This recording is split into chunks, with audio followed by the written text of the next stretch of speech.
Hang on one sec. Em, are you on the Wi-Fi? Are you doing high-intensity Wi-Fi stuff? Are you still currently watching Netflix? It's like the modern era equivalent of Mom! Get off the phone!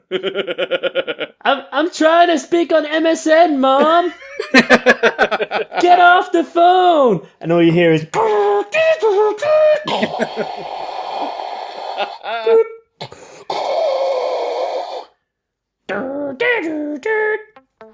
The pre-soundtrack to many wanks.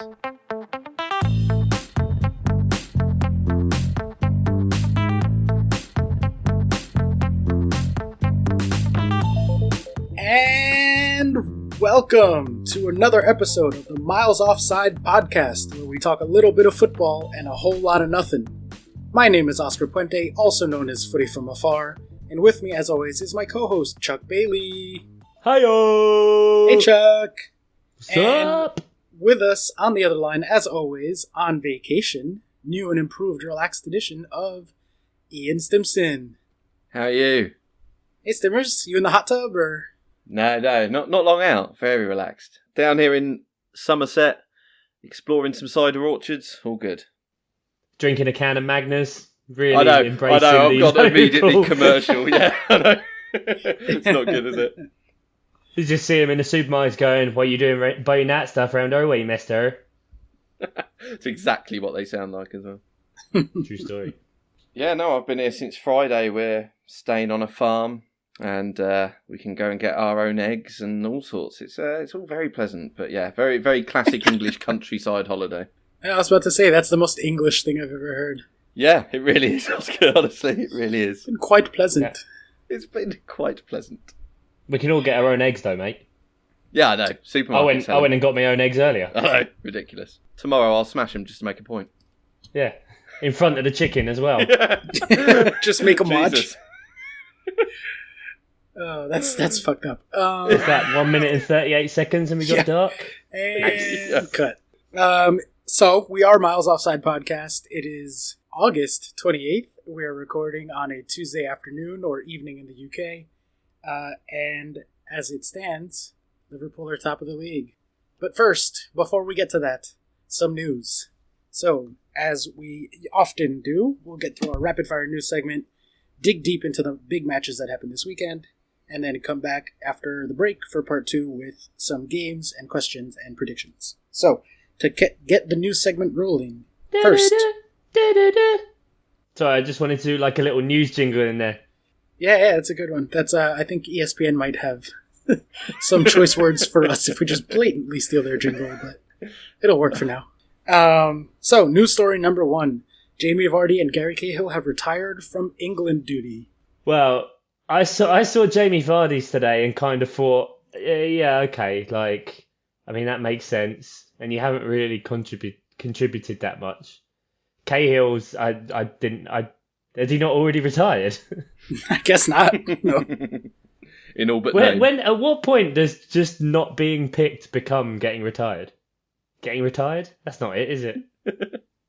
Choosing retirement, that's it. Yeah, getting retired is pretty sure something the mafia does. Getting retired, like put out to pasture.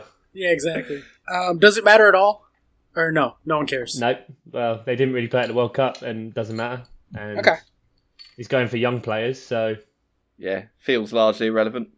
Alright, news story number 2. Hugo Lloris, arrested on charges of drink driving. Still captains and starts for Tottenham. Not a few days later. Thoughts? He drinks when he wants. He drinks when he wants. Sorry. That was the chant. That was the chant at the United game, guys. I didn't. Was it? Oh, was it? Wasn't you? Swear. Oh, that's so grim. Is it okay that he played? Should they have benched him? Stimmers. Yeah, I think it's okay that he played. His employment is different from his. That is a tricky one, but I suppose it's all right that he played. Pochettino was fairly strong on him in the post-match press conference, but I mean, I suppose it doesn't really mean anything if you play him. I feel like there needs to be some separation, so I'm okay with it, but I understand why people wouldn't be. No, he just won a World Cup, innit? So it's all right. He does what he wants. So he can do what he wants. Well, the thing for me is that, like, in the absolute, sure, I don't really care that they played him because I generally believe that you should separate the person from the athlete or from the musician or the artist or whatever. But it seems really inconsistent for them to bench Danny Rose for speaking out about his salary and about demanding equal pay for black players and all that stuff. And like, he basically got iced out by Pochettino because of that. And the thing that they cited at the time was like, oh, we believe that our players should be conducting themselves in a certain way, and when they don't, then there will be repercussions for that, blah, blah, blah, blah.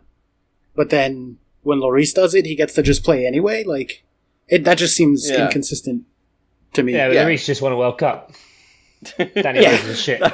Danny Rose really was injured for ages and then started slagging off people saying, why the fuck should I have to Google the people I'm going to play with? The winning of a World Cup really is a blank check for you, isn't it? Yeah. Won a World Cup, mate. Just imagine if England had won. Oh Jesus. Chuck would immediately announce a purge for all England players. They can do whatever the fuck they like. The purge has now commenced. Jailings, you may do whatever you want. Oh. Don't you make Ian get the bleep machine out this early, alright? Alright. Pre-watershed over here. Okay, rapid fire news segment. Story number 3. Mitrovic it's already scores rapid fire this week. I know, it's going slow. Oh boy. Alexander Mitrovic scores a brace. Will he win the Golden Boot? Yes or no, Chuck? The Fulham Golden Boot, almost certainly. The Golden Cottage. That could be what it is. Oh, it sounds dirty, right? Doesn't it? Yeah, Stimmers and we just made the same face. We're like, nah. Yeah. Abort. Yeah, abort. But yeah, Mitro's on fire. He scores when he wants. He does score when he wants. He scores when he's lying down on the floor and has to readjust massively. He scored 3 headers actually. Yeah. All headers. And he's been an absolute nightmare. Does it count as a diving header if you're already laying down? I'd say it's more of sort of a lounging header. Okay. I'm fine with that. And finally, for the last section of our rapid-fire news stories, Harry Kane says that Tottenham making no signings gave us belief to have a strong start. Do we think that's a bunch of shit, or do we think there's anything to that? Bunch of shit. Bunch of shit, okay. It's bollocks. That's just exactly like we just said with Danny Rose. He can't come out and say, oh, they're not signing anyone. It's the precise opposite of what he'd be saying if they'd signed 6 superstars, so...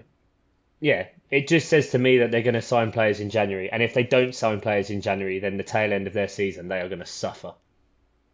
Yeah, we keep saying that, and then they keep performing. I think this is a good place to transition into our main segment. Obviously, they beat Manchester United on Monday. Final scoreline of 3-0. The biggest ever home loss in Jose Mourinho's career. Spurs' biggest ever win, I believe, at Old Trafford. Huge result. How much do we think that, the fact that Spurs have been playing together for a full season, and there is no transition and no new players and no new anything, how much does that help them? Yeah, I think we said it before, it really does help because they don't have anyone new to bed in, that they have to spend time to adjust. These guys have already been playing together for 3 years. We said there's certain people that won't get dropped and will continue to play together. Lucas Moura's really stepped up so far this year. And done really well to kind of expand as seemingly Christian Eriksen's contracted a little bit. Mm-hmm. And I don't think, none of us really doubted that Tottenham would be good. Just my worry really is that if they don't get more players, you look how leggy they were for the first couple of games. Once Champions League kicks in, once League Cup kicks in, once FA Cup kicks in, the second half of the season, I'd be incredibly surprised if they didn't strengthen in January because they have to tire. They have to. Yeah, I think that that's right.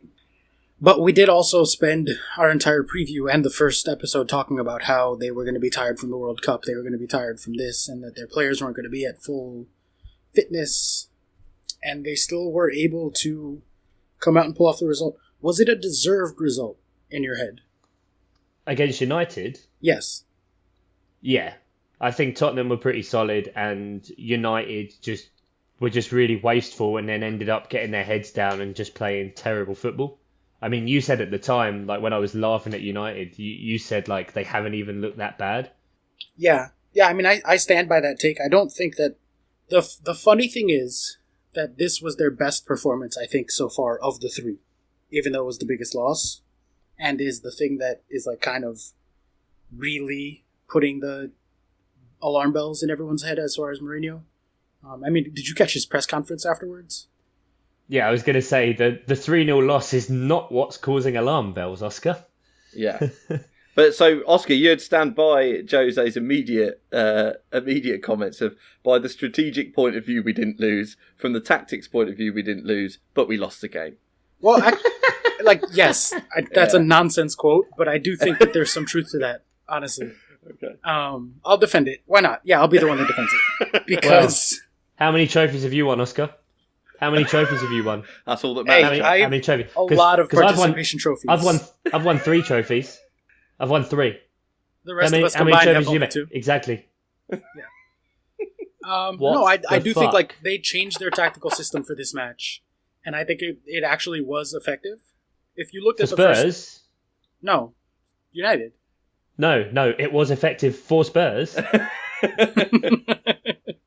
No, I mean, look, I'm gonna continue to always be one of the people who believes that the scoreline is not necessarily indicative of who had the better day. It often strongly correlates, right? But there are times where, somebody just got a horrible bad beat, to take a poker term out. And I think that this wasn't a horrible bad beat by any means for United, but I don't think that it was a 0-3 loss either. If you look at the XG, it ended 1.8 to 1.8. So that's obviously not 0-3 or anywhere near. To put up 1.8 in XG and then not score is really, really unlucky. And it's not like they have bad players who typically don't score. Like Lukaku puts chances away when he gets chances. I think the other guys do too. In the first half especially, I think they came out with a tactical setup that Spurs were not ready for. And they played them completely off the pitch. The first half XG was 1.1 to 0.2. Spurs didn't even get a shot off until the 42nd minute, I think, or 40th minute, something like that. And Mourinho did change his shape and change his tactics completely from what they had been doing. And I think that he got the tactical match. He had one over on Pochettino. He just had the better setup and then genuinely played Spurs off the pitch for an entire half. They were playing with a 3-5-2.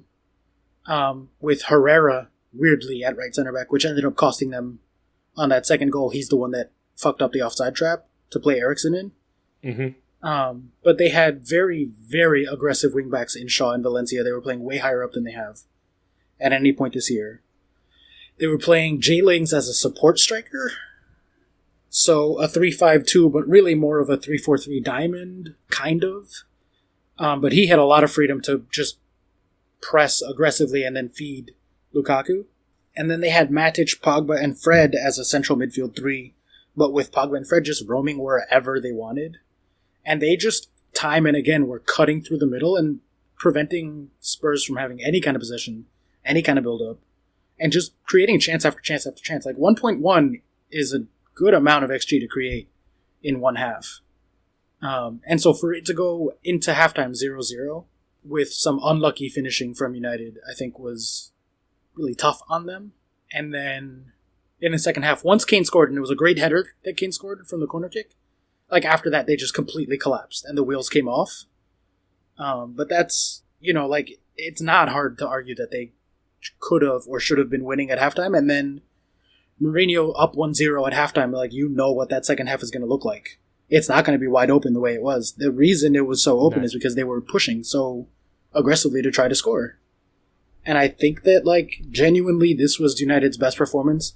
If it wasn't for that press conference and for the, terrible, terrible air around the club, I would say that this was, a bad loss, but that the train is moving in the right direction.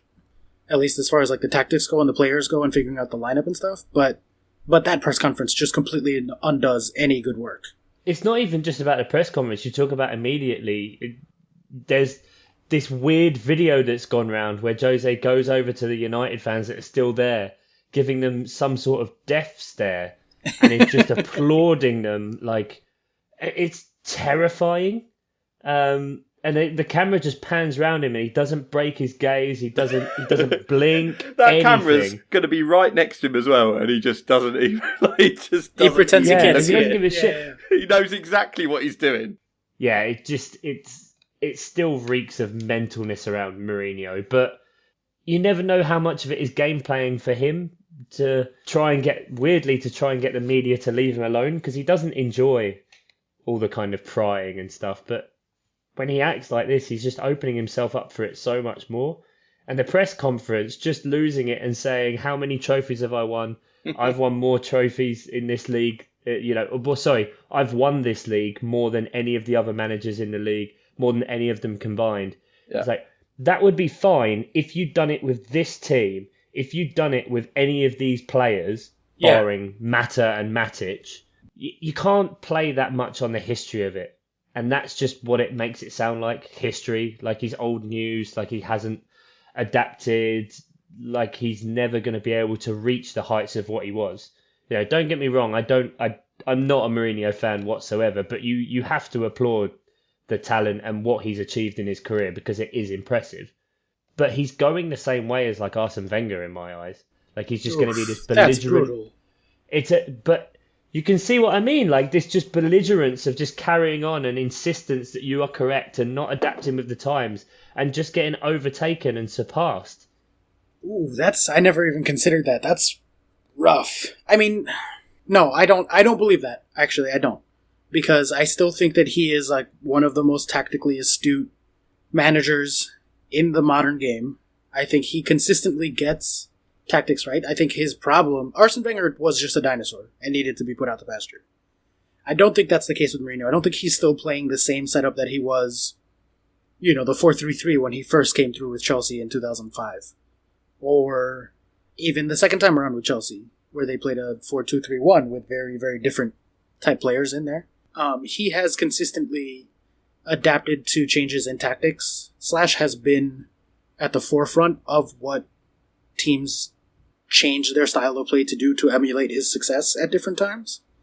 I don't think that's gone away. I think what has happened, and I saw this at Chelsea, obviously, the second time around when this is very reminiscent of that season where he finally got fired by Abramovich. What happens is that his personality is just so fucking abrasive that players either get frozen out, like Eric Bailly, who would have been perfect in the middle of that back three instead of having Ander Herrera there because you've alienated everyone else. It's just his personality. Like, he just is, as he gets older and grumpier, it's that much faster for the environment to get toxic. If he could just be like a guy in a room and then have someone else be the person who talks to the players and talks to the hierarchy at the club, I think he could still be as successful as ever. But the problem is that when you're Jose Mourinho and you spend your entire career selling yourself as, nothing matters but the result. I'm a winner, and winning is the thing that matters. And then those wins start to dry up, like they did in the third season at Chelsea, and like they have so far with this season with United. There's nothing to fall back on. Like, you can't be like, at least I'm a good man manager, or at least we play very attacking, beautiful football, or whatever. Like, when you sell everyone for 15 years on the idea that the only thing that matters is that you got the 3 points or you got the trophy, you have to deliver on that. You have to. And when you don't, then everyone starts paying more attention to your terrible toxic personality. I don't know. I still cannot see him staying that long, because what he's doing, it's just a huge path of destruction, clusterfuck mess. Yeah, I agree that he will. I don't even think he'll finish out the season there. Even if they do start to turn it around. Like, even the calendar year. Yeah, maybe. So then I guess the natural question is, what's next for him? Oh, actually, Oscar, if you just let me cut in, I'll go early with Dave Satea's question, because he pretty much asked exactly that. He says, if and when Jose gets sacked at Man United, is that his last job for one of the big teams in world football? And if yes, will he ever be able to handle going to a lower team, or is he just finished? Well, no, lower league, lower team, hell no, there's no way. I think if anything, he should either he needs to take some time for himself or something, look after himself, go on like a spa weekend or some bollocks, just get away for a while, you know? Like 2-3 year sabbatical, do nothing. Just do Eat, Pray, Love. Yeah, like the same. He needs to take that time and either reassess what he actually wants to do, or what will happen is he'll go to PSG, get given a fuckload of money, they'll win the league again because that's all they do there, and then maybe third season again, and then that will be him done. I could see him going to PSG and being the manager that finally gets them the Champions League. Because he is built for cup competitions. He's built for knockout football. Yeah. Especially when PSG can take all the time in the world to prepare for a match like that. Because they can coast through the league. And he'll come up with something that'll just catch everybody off guard in every Champions League match. And that was going to be my answer anyway, was PSG, and he'll win the Champions League with them. Speaking of fired Chelsea managers, I saw Antonio Conte today. Yeah? Really randomly. Yeah. I was like walking home from work. Was he wearing his toupee? No, he was wearing like a baseball cap. He looked good. Like being out of football, that's what Mourinho needs. Brought back like a fresh face kind of thing, like walking along with his family, enjoying life, in the sunshine. That's what Mourinho needs. Yeah. Maybe get some Just for Men, sort out that grey that he's getting now. Oh, he looks good. Oh no, sometimes Mourinho looks scraggly. Yes. No. When he's unkempt, he looks like a hobo. I'm just saying the gray hair suits him. I think he's aging well when he's clean and shaved and showered that week and whatever. Yeah. All right, so let's switch over to the other Manchester manager who got it wrong this weekend and dropped points in a big dramatic blah blah blah blah blah. Wolves won. Manchester City won. They dropped points for the first time this season. They dropped to 5th place in the table, behind, notably, Liverpool, who's the team that last week we said can't actually push them for the title. It's 3 games, Oscar. It's Fucking 3 games, on. But I will say what I said last week. Liverpool don't have to be the best team in England. They have to beat all the other teams in England and hope that City slip up. It's still one of the dumbest sentences you've ever fucking said. You've just said they don't have to be the best team. They just have to beat everyone. They can. What I'm saying is they can be the second best team, get the results that they should be getting as the second best team, and hope that City drop a couple of points here and there. City did not drop points like this last season. That's how they got to 100. This is where it actually makes sense. Yeah, that's. You needed to add that in from the start. Ian, you can edit around that, like make him sound smarter. Yeah, Ian, do your magic. Do your magic. Yeah, it's 7 points out of 9. Like, I think you're just judging them this harshly because, last year they went, their first 9 games winning all of them? No, they had 25 points after 9 games, I think. I think they won 8 and drew 1. And, down the stretch last season, they had 0-0s to Huddersfield. Like, these results will happen.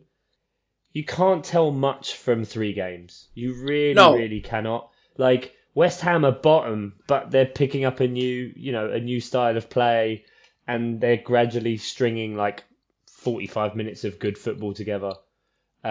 Liverpool, yeah, they're top. Yeah, they've won 3 games. I find it more impressive they've kept 3 clean sheets. Because going forward, I don't think they've looked that good, really. In fact, I think they've looked quite wasteful. It's very reminiscent of when I play FIFA. Like, I sprint down the line, I try and play this nice, passy football for a while, and then I go, no, you know what? I'm just going to keep sprinting and just spraying shots into row Z. Like, that's kind of what was going on with Liverpool in the last couple of weeks. You're not wrong. Liverpool are underperforming their XG by 1.5 goals. Which over the course of 3 games is quite a bit. Yeah, they're just taking these skewed shots. I think they're kind of conflicted about how they want to play a little bit now. Because last season, because Klopp knew he didn't have the defence, they just had to go forward all the time. Whereas now, they almost catch themselves knowing, oh, we don't have to play in that way so much. We can just control games, and you've got the fucking goalkeeper lobbing oncoming attackers, just cool as you like, 20 yards out from his goal. Yeah. Alisson just taking the absolute piss. Yeah, I think Liverpool have been the best defense so far. I mean, and the stats do play that out. Like, they have 1.3 XG conceded, which no one else is below 2.5, I don't think. Or no one else is below 2. And I think that they've looked good value for their 3 wins. I'm not trying to say that City still aren't the best team and that Liverpool are going to win because they've taken 2 more points than City out of the first 3 matches. All I'm trying to say is that already we've had an example of Liverpool don't need to be this perfect, amazing, perfect team. They've been very good, but not perfect by any means.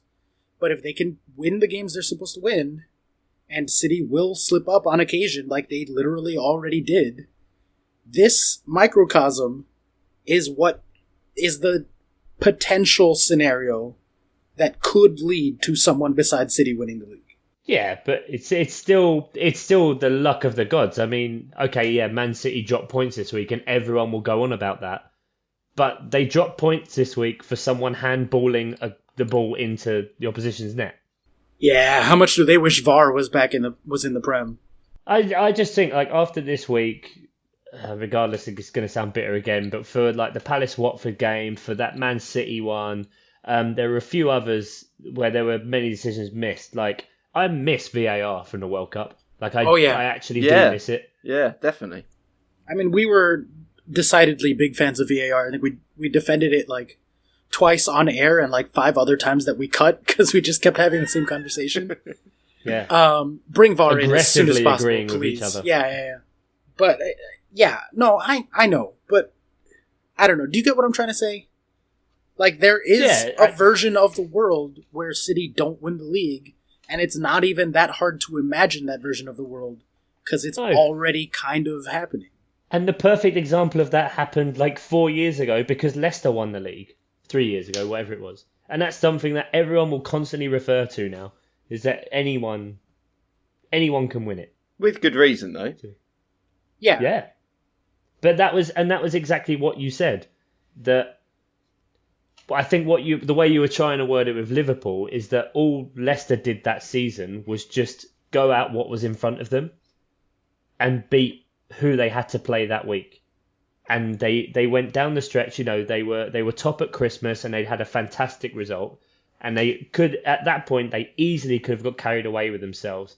Because I think that was, correct me if I'm wrong, Oscar, that was when Leicester were in first, Chelsea were in like 17th or something at Christmas, 16th? Yep. Mm-hmm. 15th? It was, I don't remember the exact number, but it was like, I don't think it was relegation. At least it was close. It was close, but I don't think it was as well. You had Leicester who were first, Watford who were 3rd or 4th, and Palace were 4th or 5th at like Christmas time. That's how it was. Now Leicester in that position easily could have done what Palace and Watford did, which was go on big losing runs and kind of that was when Palace went whatever it was 21 games and only got like 2 draws and 1 win or something stupid like that. Yeah, I remember that. Watford went on the massive losing run and sacked, I don't know, pick a manager's name out of a hat, whoever the fuck it was then. But Leicester took that position and then had about 6 or 7 games where they just ground out 1-0 wins, 1-0 wins, 1-0 wins. They weren't emphatic. They weren't setting the world on fire, but they just got the job done. And so I think you're right. If Liverpool can realise that can be a strength for them, then you're right. That if they beat everyone in front of them and then just have to get results out of the City games, there's no reason why they can't win the league. But it's just whether they keep that discipline, if they keep that team together, specifically that back line. Yeah. And I'm thinking Van Dijk more than anything. If they lose Van Dijk to injury, they could very well just be the exact same as last year. I agree. He gives them so much defensive strength, really, really does, and allows Robertson and Alexander-Arnold or whoever's playing at right back to just bomb forward and just be basically in the box all the time. Yeah, I think because there are 2 other teams ahead of or I guess 4 other teams. There are 2 other teams that have taken 9 points. And I'm not talking about Chelsea as being potentially in a legitimate title race yet. Even though they also have won as many points as Liverpool. They've done it against, on the road or against Arsenal in their one match at home. Like, I don't think it's time yet to get hyped about Chelsea because it's only 3 games. But those same 3 games looking at Liverpool, I'm like, oh, this doesn't feel like a fluke that they're at the top of the table right now. It feels like they're one of the 2 genuinely elite teams right now. And sure, City happened to have dropped the points, but if Liverpool were ahead of City on goal difference, I wouldn't be like, that's crazy. There's no way Liverpool can be a better team. Like, I think they have the best defense in the Prem right now, and I think that their attack is incredibly elite level, incredibly talented. And so City might be more complete in 2 directions, but yeah. I think that they're gonna push City. I genuinely think they're gonna push City. Yeah, and I think you have reason to believe that, but again, with 3 games in, they've played West Ham, Palace, and Brighton. Yeah, that's true. That's not hard opponents. Maybe I should be more excited about Chelsea. Chelsea have played Arsenal and then 2 games on the road and have the second most goals scored in the league and are in second place on goal difference. Like, I like that you don't mention the fact you played Huddersfield, the worst team that I can remember seeing in the last 3 years in the Premiership. I just said more excited. Yeah, you're wrong. You're wrong. Fair enough. By that token, Spurs, well, Watford's is obviously impressive, but that's not sustainable. Spurs, considering how knackered and buggered they all were, they went up to St James's Park, which is not good, not good for a lot of teams. I know for Chelsea, that's been a very bad place to go for points in the last few years. I think before this weekend, Newcastle hadn't lost in the last 5 times they played Chelsea at St James's Park. It had been, I thought it was 2011 was the last time that we got any points there. Yeah, so that makes sense because Newcastle were out for 1 year, so yeah, 6 years, 7 years, yeah, plus then this game. So they did that. They then played Fulham, who obviously that's a bit still promoted team, but Fulham are playing some good attacking football, and then just went to Old Trafford and beat United. Yeah. So I think if I was going to redo my predictions, I would say that Liverpool and City are the 2 best teams. Spurs and Chelsea are 1 tier below that with Chelsea. I'm giving Chelsea a chance of making the jump if they continue in this way, and the midfield really, really comes together as much as it could. But right now they're with Spurs a level below. And then it's a pretty big gap to Arsenal and United and Palace and West Ham and Everton and Leicester and whatever those other mid-table teams are going to be. And I don't have Arsenal or United ahead of Palace even. Like, I could see Palace finishing 5th this year. You're fucking insane. Amazing. Cool. So, I think that should about do it for part 1. So we'll take a quick break, and when we come back, we'll look at our mini-table draft game, some listener questions, and predictions for the coming weekend. So stick around.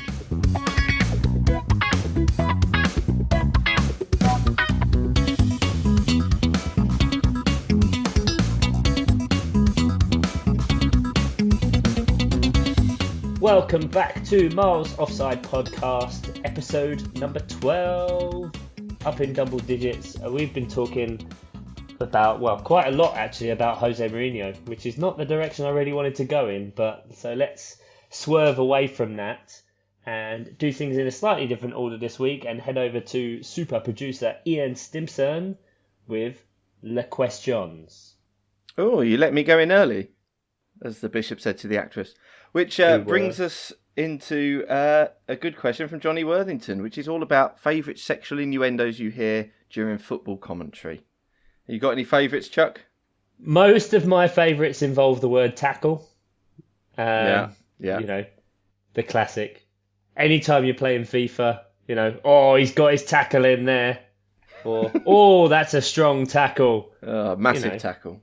So tackle is a word for dick. over there. Like Yeah. Oh, okay. That makes it much funnier. Sort of shebang. Yeah.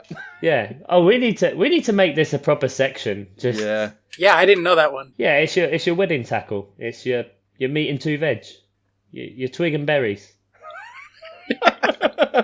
You could be making half of these up, and I'd be like, okay.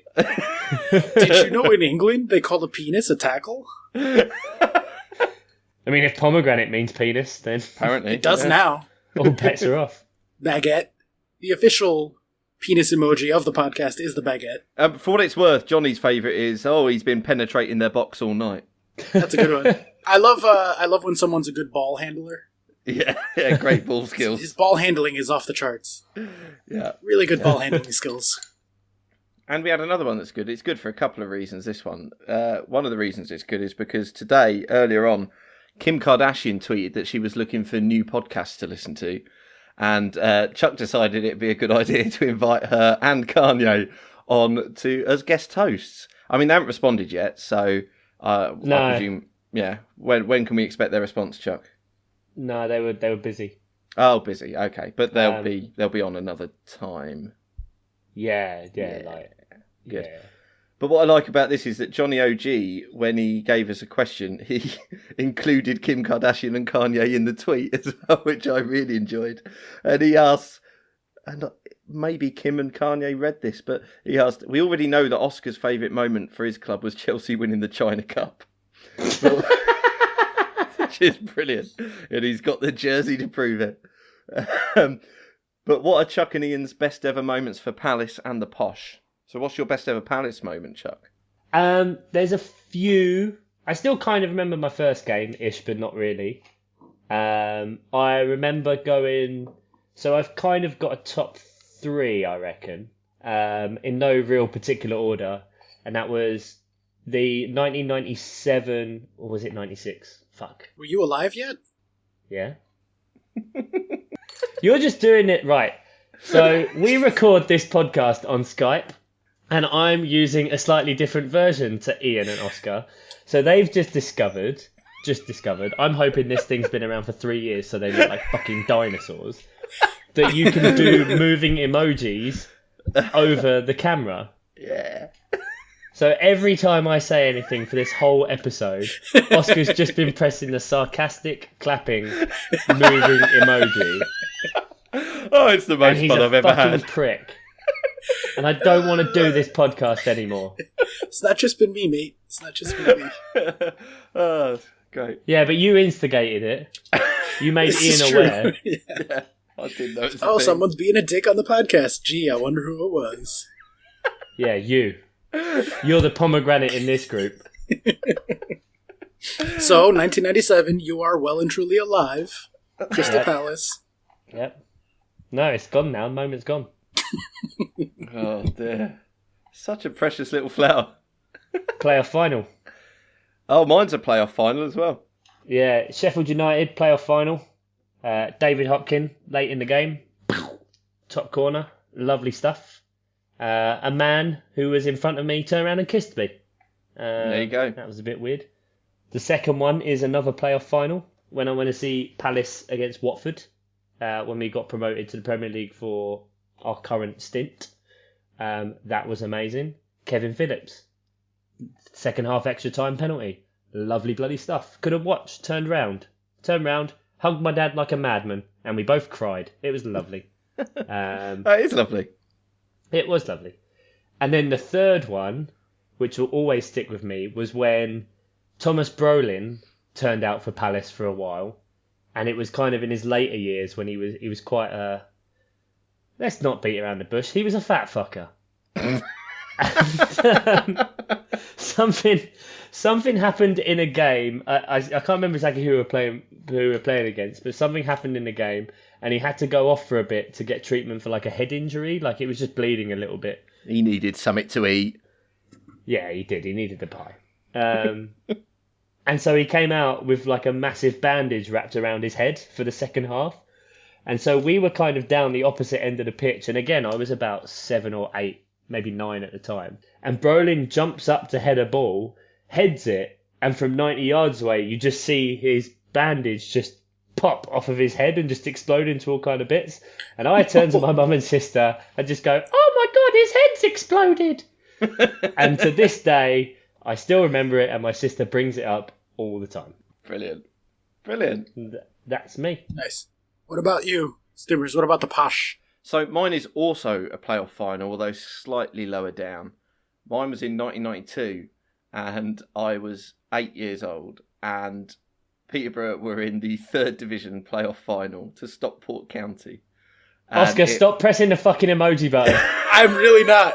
I'm not. I know you're pressing it now. Every time he's going to get... What, is this the board emoji? Is that what I'm getting? What, I'm just upset because I can't even see it. Does Peterborough United versus Stockport County not thrill you? I don't understand.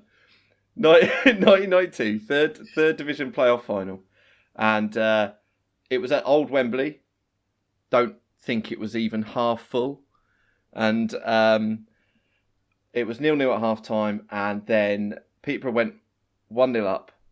Stockport County equalised like a few minutes before the end, and as an 8-year-old, absolutely fucking heartbreaking. And then Ken Charlery, who was an absolute hero for Posh back in the day, scored the winner in the 89th minute, and it's one of them like football affirming moments for me where it was like, bang, I've got it, and I was in, and it was fucking brilliant as an 8-year-old. And the problem is, it did spoil me, because then I was just like, well, this is what happens when you go to Wembley, or this is what happens when you've got a massive game. It's dramatic, and then you win. And then it wasn't actually until years later that we lost a playoff final, and I was a lot older, but I still took it badly. But yeah, that's my best moment with the Posh. I was 8 years old, and a playoff final that I will never forget. Yeah, there's something about those finals, like cups or all or nothing games, especially at the end. Like, yeah, that was the same for me. Like the David Hopkin goal against Sheffield United was like 88th, 89th minute. That was at the old Wembley. The Kevin Phillips penalty was in like the 118th minute, the Zaha one, and then in the very last minute, Joel Ward headed it off the line to send us up. And yeah, you can't match those moments of joy, that instantaneous, all-encompassing feeling of holy fuck. Yeah, I mean, obviously my actual answer is not the Asia Cup. Oh, is it not? No, the China Cup. The China Cup, They just won like a China tea set in like a raffle. It comes with some ginseng. But yeah, no, exactly what you're saying. Like when it comes late and it's a knockout competition, all that sort of stuff. For me, obviously, Champions League final is probably like objectively the best one, but the semi-final and that Torres goal against Barcelona in Barcelona, I don't know if you guys remember that. Mm-hmm. Yeah. But Chelsea had gone. First of all, we're in Barcelona. Everybody just expects them to lose. They lose. Luiz was out with a broken leg or something. They lost Cahill to a pulled hamstring in like the 15th minute. Mm-hmm. And then John Terry got a red card like 5 minutes later. So they're down to 10 men. No actual center backs. They were playing Bosingwa at center back. Wow. Who was not even a particularly defensive right back. But down to 10 men, then Barcelona immediately score. And then Chelsea had drawn it right before halftime, I believe it was. That whole thing is a blur. But we were in a pub. Me and my now wife were in a pub in the Upper East Side of Manhattan, which is not at all like a cool area of Manhattan where there are people who like soccer and or just people who watch sports even. But we were in this bar with a bunch of like old rich ladies and like one super old guy sitting in the corner just drinking gin by himself because it's a wealthy elderly type of neighborhood. But it just happened to be the only place that had a TV anywhere near us. And so we're in there, and then Torres, I remember the pass gets played over and he's in one-on-one, and it's Fernando fucking Torres, so he's gonna fuck it up. But he rounds the keeper and he scores, and the two of us just started screaming our heads off in this bar, and we're like, yeah, oh, we go to the final. I'm like, we're running around, we're crying. And everyone else in the bar is like, what is wrong with these two people? Like, what even is this? Was like a Tuesday afternoon at like 3:45 or something. But that's definitely my favorite Chelsea moment. Yeah, it's no Peter for Stockport, mate. Oscar, do you know what Stockport is? No. Yeah, there we go. Nope. I just let it slide. Yeah, fair enough. Very good team. Yeah. Is it not one of those meat drinks that you drink at the matches? It is now. No, you're just thinking of gravy. You're just thinking of gravy and fortified wine. It's not a combination cocktail. Stockport. I will try that. Yeah, I love that. Stockport is now Bovril. That's it. That's what it is. Yeah. Their biggest competitor. Bovril County. Cool. So if you want to get in touch with us on Twitter, we are Miles Offside Pod. We've had a lot of good interactions and people engaging with a bit of debate this week, which I know Oscar enjoyed. So if you do disagree with us on anything, don't be afraid to tell us, because we all like a good argument. And there you go. Chuck straight in. Yeah, I love a good argument. Yep. Or get in touch with us, milesoffsidepod@gmail.com. We would love to hear from you. And Oscar's going to take us through our own little personal vendetta draft game. Don't tell me what to do. Oh, you're not the boss of me. Christ. Are we not still doing the disagreements thing? Okay, sorry. No, you're just in that mode. All right. So as you guys, if you've been listening, know, the three of us each drafted 4 teams to start off the season that will represent us in a little competition that we are calling the Mini Prem Table Draft. Stimmers chose Manchester City, Arsenal, Tottenham, and Everton. I got Chelsea, Man United, West Ham, and Fulham. And Chuck ended up with Liverpool, Crystal Palace, Leicester, and Southampton. So, as of now, at the end of 3 matches, I am currently in 3rd place with 15 table points combined between my 4 teams. Obviously, West Ham and Man United are bringing me down quite a bit.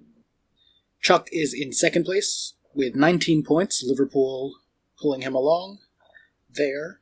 And Stimmers, predictably, given the 4 teams that he ended up with, is in 1st place with 24 points. And just imagine how good he's going to do when Arsenal start putting together some performances. Everton and Arsenal got a really good run coming up. Yep. I could open up a gap here. Yeah, you really could. Yeah. I mean, not that we didn't realise this from the very inception of the whole feature. Yeah. This could... Oh, Ian's won. Chuck, your pick of Palace really fucked everything up. Because it gave him 3 of the top 6. It was so unexpected. That's how we do. Well, if we survive to next year, if I win at a canter, I'll take 3rd pick. If you win at a canter, I'm not playing again. Oh, God, yeah, that's assuming we still are I'm talking taking to each my other. ball and I'm going home. I didn't realise how much of a child you were. Well, according to Oscar, I wasn't even alive in '96, so who knows? You know, Chuck, respect your elders, okay? Stimmers is like 10 years your senior. Fuck you, And Oscar. the rest. Fuck you. See, I'm perfect in the middle because I can make fun of Stimmers for being old and I can make fun of Chuck for being young. This is bullshit.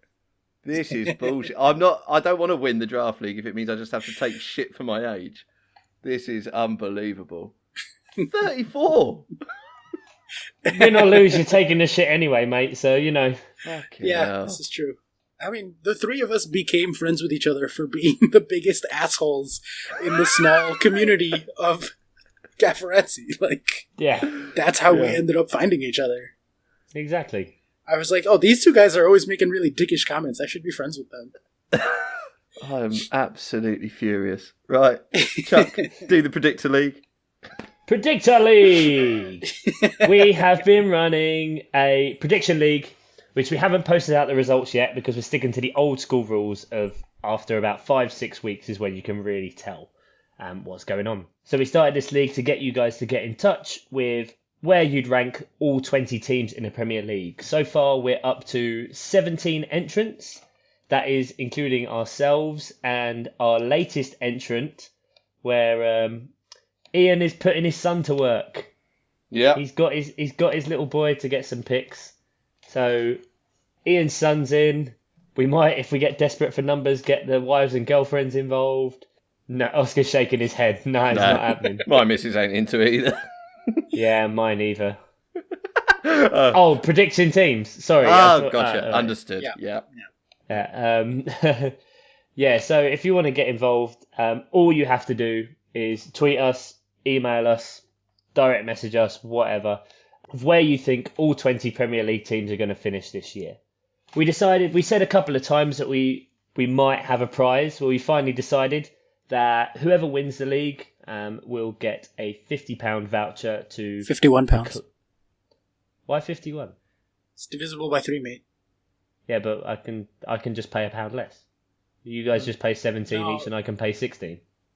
This is Chuck's admin fee for running the spreadsheet. Yeah! See, they all agree. Silence means yes. So a £51 gift voucher, I guess. £50. minus £1. Fuck you. Come on, we're so close to the end. So close to the end, guys. Hold it together.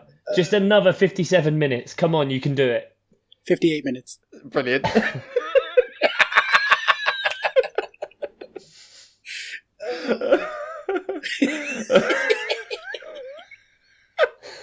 Oh, dear. You can... Fuck. Sorry. For the team of your choice. You expect me to cut that last bit? You cut what? To cut in for the team of your choice, all through that quagmire of shit. You expect me to put it again? Yeah. Anything to make your life difficult. Yeah, it's fine, mate. Yeah, I'll find a way. No, you'll find a way. Nature always finds a way. I watched Jurassic Park earlier today. Anyway, carry on. Which one? The original? Yep. It's bloody good. Yeah, me and Finn were up before Kel and we put Jurassic Park on. 93 was a good year for films. Very good year for films. Yeah, it was.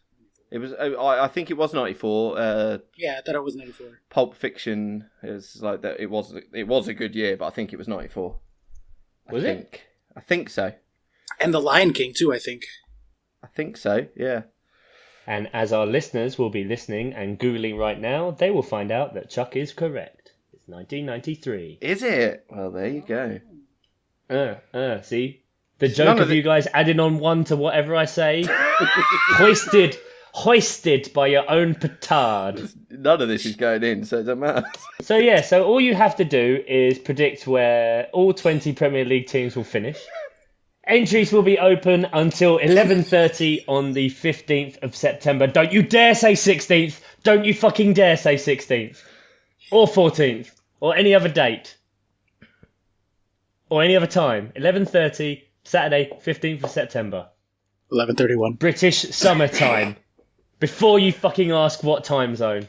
And what's the tiebreaker, Chuck? Because that went well last week. I can't remember.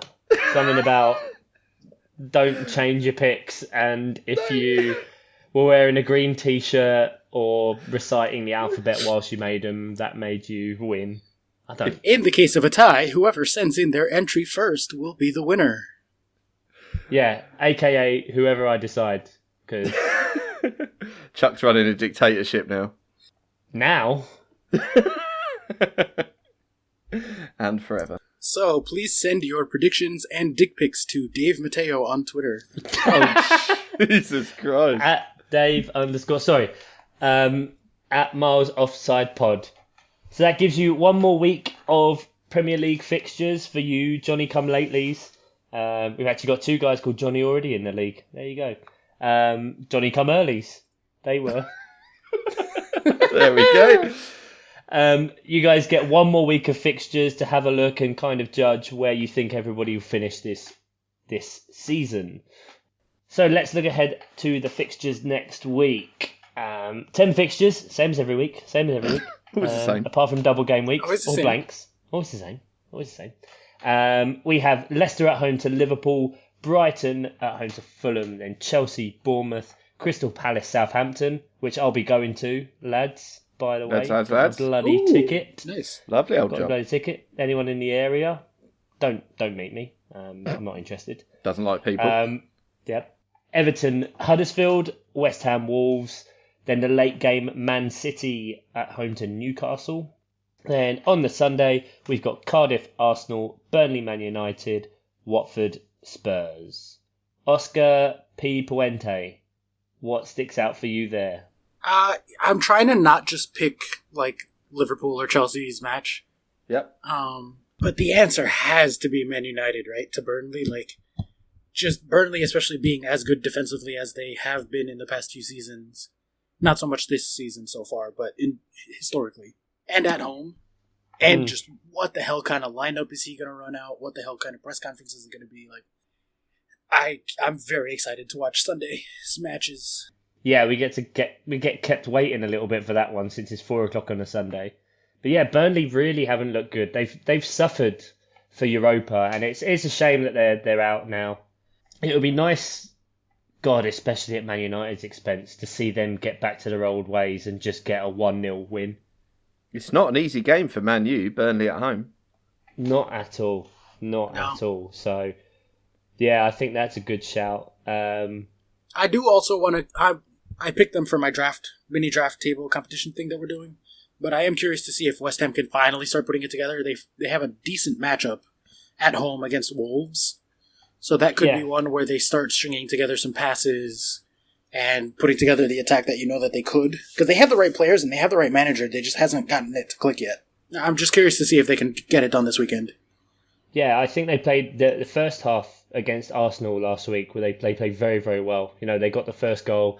They were working well together. Felipe Anderson especially he's looking rapid and like he can do some damage once he sets into that system. Potentially one to keep an eye on for your fantasy football teams as well. But they just didn't have the legs to get through that game. They took advantage of Arsenal being shit defensively, which they still will be probably this week. You never know, Cardiff might get a goal against them, against Arsenal on the Sunday. But yeah, I think that West Ham Wolves game is very interesting because Wolves have played very attacking football. You know, against City, they didn't really show any fear. They didn't show them any respect. They attacked them, albeit they got the result based on a handball goal and they had, one goal disallowed as offside, rightfully. Yeah, although it was 0.9 XG, so that's a decent amount to generate against City. So Wolves, I have that one as far as like not, who was it on Twitter? Someone called it the bottom 14 teams. So as far as bottom 14 teams go, West Ham Wolves is the one that I would have circled. Because West Ham have had a horrible, horrible opening set of fixtures. To start off away to Liverpool and then also go away to Arsenal in your first three, that's brutal. So I want West Ham to do well this year, and I would like to see that start happening this weekend at home against Wolves. Against a promoted team, I feel like that's the place. Stimmers, what do you have circled for this weekend? I like the look of Palace Southampton. I think a lot of people are talking Palace up this year, us included. Even pessimist Chuck has allowed himself the odd moment. And I think this is the sort of game that they need to win if they're going to be firmly top half and even going for possible European places. So yeah, I think that's a good opportunity for Crystal Palace to put their marker down. Yeah, I think exactly that. It's kind of why I really wanted to go to the game anyway, not just because I've got the day off work, but I think it's the real, exactly as you said, Palace. These are the games you just have to win. That's it. And with Palace's run coming up, it's at home to Southampton, away to Huddersfield, home to Newcastle, away to Bournemouth, and then at home to Wolves. They need to be taking points there.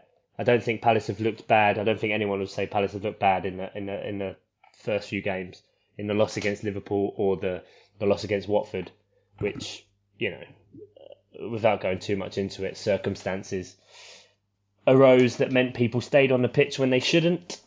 And obviously, Holebas scoring a fluke goal that even he admits to. And yeah, that was a tough beat.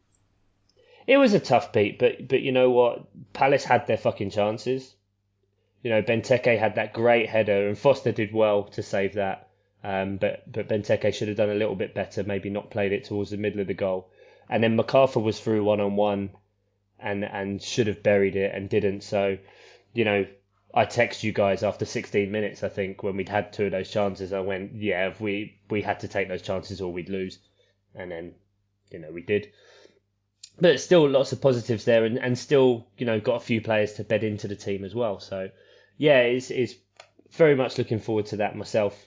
I saw a lot of people on Twitter saying that Benteke shouldn't be starting, that they should give it to someone else, give him a chance. What do you make of that?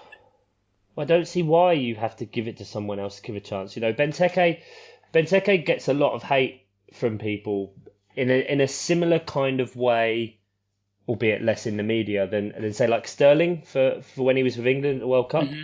So even though you think because he's the striker he should be scoring goals and everything, like his contribution to how the game is, his hold up play, his strength in the air, the vertical leap he gets is ridiculous, and he gets like hang time on his headers. Like he'll win balls and just be solid for you. And I don't think the only replacement we have is Sørloth, who he isn't that kind of player yet. Like not at all, I don't think. So I don't think we have anyone better than Benteke if we're going to play the system that we still are. I think we shouldn't play with Zaha up front with Benteke. I don't think that works. I think it works better when he's out wide left and Townsend's out wide right, or you take Benteke out of the picture completely and it's Townsend and Zaha up front together. That last system is actually specifically what I had in mind, like playing Zaha and Townsend without Benteke at all. Like, is that not something that you as a fan want them to try, or do you just hold how it's been so far and let it keep going until? Yeah, I think it's too early to really need to change anything drastically, and exactly as I've said, there haven't really been negatives in the way we've played. We do miss Yohan Cabaye a bit just for his kind of distribution and that, but if Maya can fill into that role, then it'd be quite good and provide a bit more coverage for Milivojevic, who hasn't looked great so far this year. He looked a bit lost and sluggish almost in games. So, it's too early for me, really, to think that anything drastic needs to happen or any particular player needs to be dropped. So apart from that, my game that I kind of really want to see this week, Cardiff-Arsenal. I think, I'm going to go with Cardiff-Arsenal just because I think Cardiff can get a result there. Wow. I just have this feeling that Warnock's going to turn up, he's going to play his standard boring ball, and it would just be perfect that they can't beat Huddersfield, who were down to 10 men last week, but they nick a 1-0 against Arsenal out of nowhere because their defence still looks shaky. And Cardiff are just going to play long balls. Yeah, and Arsenal do not like it up them. No, they do not like it up them. They do not like it up them. No, innuendo? In your endo. Nice. Too easy, guys. Too easy. Yeah, I'd love to see Arsenal lose. I think Cardiff could do something there. It would make me happy, at least. Yeah. That's it. Who are you captaining this weekend? Aguero! Same. Aguero at home, captain's armband, automatic. Isn't that he scored 5 against them, right? That one. Three last year. Or not last year, sorry. 3 last time and 5 the time before. Yeah. Yeah, big time. Big boy shit. Triple captain time. I wouldn't go that far. That wraps up our preview for next week's games, game week 4. They start on this Saturday, the 1st of September, when we then have a little international break. We won't be having an international break because we've all been on holiday and we can't afford any more. But we finally get to see the UEFA Nations League, so maybe we'll kind of have a bit of a dive into that next time, since it's quite confusing to try and figure out how actually it works. Who did England play? England play Spain and... I have no idea. I have no idea. I'm looking forward to I still don't really know how it works. No, so. I think we're going to be finding it out live on the podcast next week when Chuck reads out the Wikipedia article. When I read out that horrendously confusing cluster mess of whatever. But thanks for sticking with us. If you've listened this far, congratulations. You deserve a fucking medal. If you've been sitting at home, you might have been playing on Skype doing the sarcastic clap emoji, which I know Oscar's doing right now because Ian's fucking busting his face. No, that's the best part is you have no idea when I do it and when I don't. You keep guessing that I am and I'm not. And that wraps it up for episode the 12th. Thank you very, very much for listening, guys. We'll be back with you next week when Ian will be back on his own ironing board where he belongs. I tell you, this is a luxurious ironing board. I have got some serious thinking to do. But does it look after you like the one does at home? You know, it may be all glitz and glamour, but will it cuddle you after a long day at work? Sorry, we're getting too close on the metaphors here, aren't we? I was going to say, I mean, yeah, this ironing board's fine. I fucked it and it's fine. And there we go. Is that it? Bye. Yeah, bye.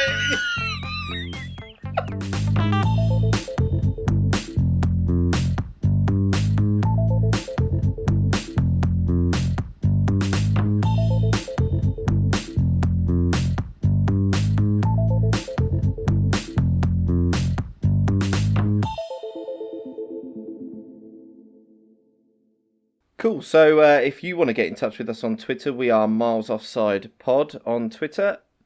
So if you want to get on Jesus Christ, I'm doing... How many times did you say Twitter in one sentence? 5. Yeah, exactly, yeah. Fuck's sake. Twitter. Fuck you, Oscar. Chuck, I just did the sarcastic clap. Yeah, I figured.